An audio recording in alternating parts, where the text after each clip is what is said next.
You ever get that feeling like when you're so driven towards a goal, you can practically taste it? Hmm. Well, that's exactly what we're diving into today. It all comes from this lecture, actually, titled, Are You Hungry Enough? Do you want it bad enough? Do you have the level of commitment it takes to reach your goals? Catchy, right. Totally. And it really gets to the core of what it takes to actually achieve those things we set our minds to. It's fascinating how the lecture breaks down these ideas of hunger, desire, and commitment. They're like these raw, fundamental drives. Yeah, and they're defined so specifically, like hunger being that deep, almost primal urge to achieve something, not just wanting it, but needing to make it happen. Right, and then desire being the more emotional pull, the excitement that keeps you going. But the lecture makes this point, and it really resonated with me, that neither of those is enough on its own. Oh, absolutely. You need that third piece. Yeah. Commitment, that unwavering decision to stick with it no matter what gets thrown your way. Like they say, a dream without a plan is just a wish. You can have all the hunger and desire in the world, but without commitment, you're probably going to stay stuck in the wishing phase. Exactly. The lecture even compares it to a three-legged stool. Hunger, desire, and commitment, each one a leg. And if one's weak or missing, the whole thing collapses. Such a great visual, right? Totally. Thinking about my own goals, I feel like sometimes my commitment leg gets a little shaky. You know, like I'm super excited about a project at first and then life happens and it ends up on the back burner. Have you ever felt that? All the time. Yeah. We all struggle with commitment sometimes. It's totally normal. The trick is figuring out what causes those wobbles. And that's where the lecture goes into one of the big culprits, the difference between intrinsic and extrinsic motivation. Right. And this is where it gets really interesting. So intrinsic motivation is that internal drive. It's about finding satisfaction from the activity itself, the challenge, the growth it offers. Whereas extrinsic motivation is all about the external rewards. Things like money or getting recognition, maybe even just impressing others. Makes sense. And the lecture argues that while both can be effective, intrinsic motivation is usually the stronger one, especially in the long run. Because it's more sustainable. Exactly. Like, think about a time when you were totally absorbed in something you loved, something that really challenged you.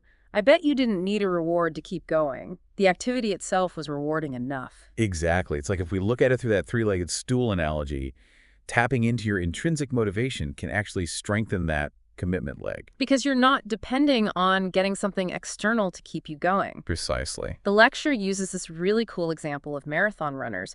They might have that medal in mind, but what really pushes them is that internal fire, the desire to test their own limits. So powerful.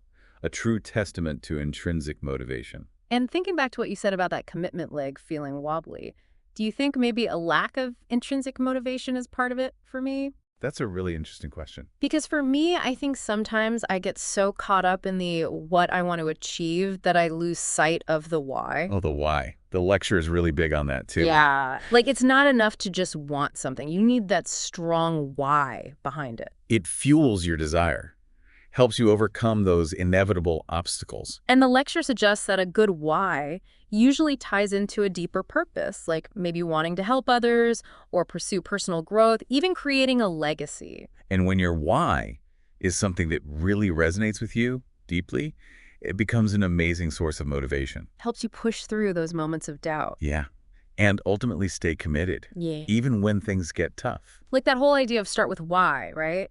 When you understand the deeper meaning behind what you're doing, it gives you this reserve of energy to draw on, even when that initial burst of excitement fades. Absolutely. And that actually leads perfectly into the next big idea from the lecture, this concept of commitment. The engine that keeps you going, even when you rather just not. Oh, really? It reminds me of that saying, motivation gets you started, but habit keeps you going. Because you can't always rely on feeling motivated, can you? Nope.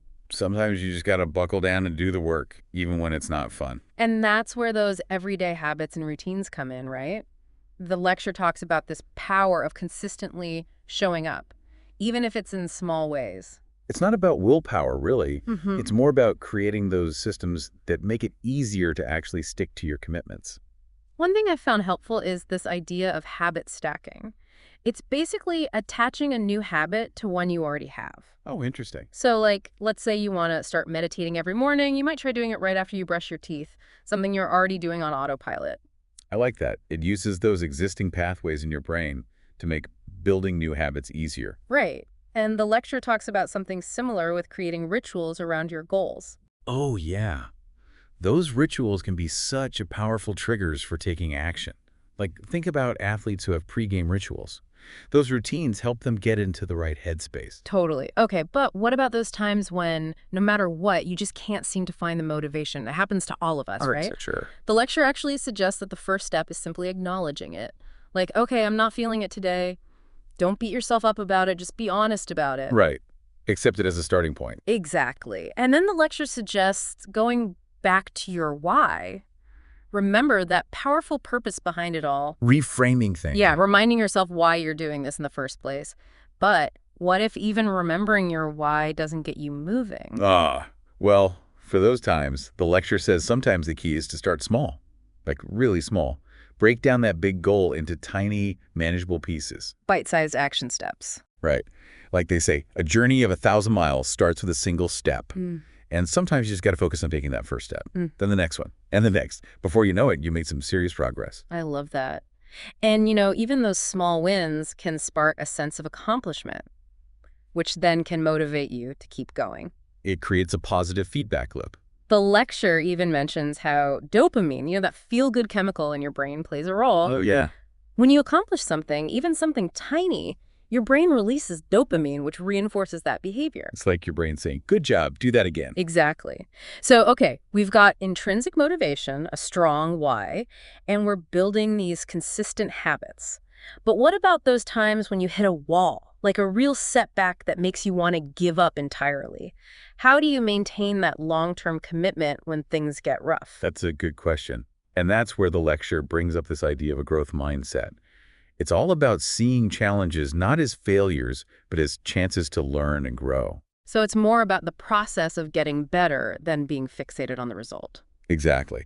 And this reminds me of all that research Carol Dweck did on mindsets. She found that people who have a growth mindset tend to be more resilient and successful because they see setbacks as temporary and they believe they can improve through effort. They can learn from it. Exactly. It's like that famous Michael Jordan quote, right? I've missed more than 9,000 shots in my career. Oh, yeah, that's a good one. I've lost almost 300 games. 26 times I've been trusted to take the game-winning shot and missed. I've failed over and over and over again in my life, and that is why I succeed. What an example of a growth mindset, right, is. Jordan's success wasn't just about talent. It was about his constant drive to improve, to learn from his mistakes, his belief that he could always get better. So inspiring. Okay, so how do we cultivate this growth mindset? The lecture does have some tips for that, right? It does. And one of the most important ones is changing how we view failure. Instead of seeing it as a sign of weakness, we can look at it as valuable feedback, Okay, I like that. something that helps us grow. The lecture uses this cool analogy. It compares failure to a scientist running an experiment. Oh, I like that. Every failed experiment gives them data that helps refine their theories and get closer to a breakthrough. That's exactly how we can look at our own goals.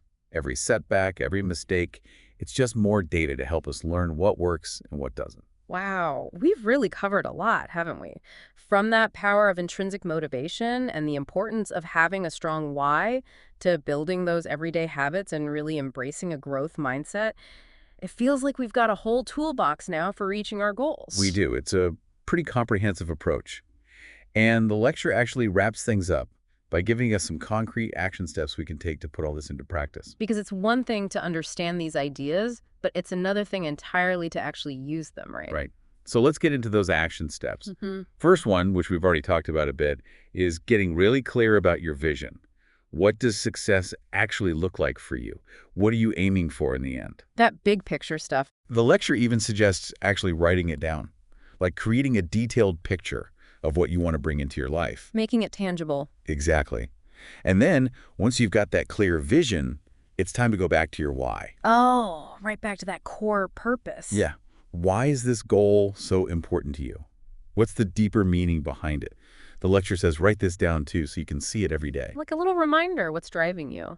I love that because it's so easy to lose sight of the big picture when you're caught up in the daily grind. So true. Okay, what's next? Well, next the lecture suggests breaking down those huge goals into smaller, bite-sized pieces. Creating that roadmap. Yeah, turning that big, maybe even scary goal into a series of achievable milestones. Makes it feel less daunting for sure. And speaking of those milestones, the lecture is really big on celebrating them, no matter how small they are. Acknowledging those wins. Because it's so easy to get fixated on what we haven't accomplished yet.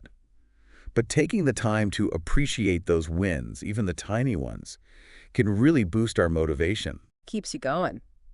Okay, so we've got our vision, our why, and we're breaking things down. What else? Well, then it's all about those routines. Creating those daily habits that align with your goals. Like setting aside time each morning to work on a project, or maybe blocking out an hour for exercise. Exactly. Consistency is key. And that's where I think a lot of people struggle. Yeah, life gets in the way.